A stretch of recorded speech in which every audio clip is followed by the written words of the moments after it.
आपण पाहत आहात भारतीय जनमत, आपला चॅनल। नमस्कार, मी मानसी धामणसकर। आपण पाहत आहात भारतीय जनमत न्यूज। पाहुयात आजच्या ठळक घडामोडी। पॅरिस ऑलिम्पिक 2024च्या पदकांचं आयफेल टॉवरशी खास कनेक्शन। पॅरिस ऑलिम्पिक 2024 साठी सुमारे 2600 पदकं दिली जाणार आहेत। ही पदकं एका खास धातूपासून बनवली आहेत। ही पदकं नेमकी कशी तयार केली आहेत जाणून घेऊयात।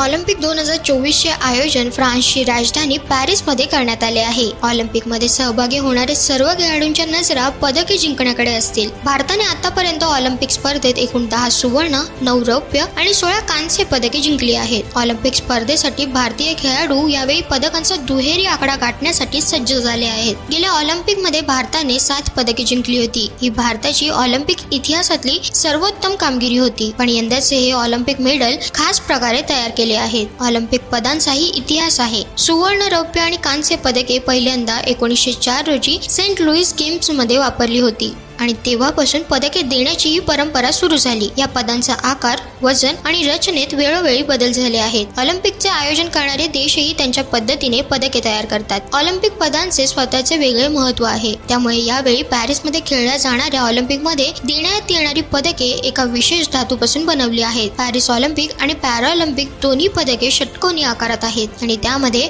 आयफेल टॉवरच्या मूळ लोखंडी धातूचा एक तुकडा बसवला आहे। ज्या धातूचे तुकडे या पदकांवर बसवण्यात आले आहेत, हे धातूचे तुकडे आयफेल टॉवरच्या नूतनीकरणादरम्यान काढण्यात आले होते। प्रत्येक तुकडा त्याच्या मूळ रंगात तयार करून पदकाच्या मध्यभागी बसवला गेला आहे।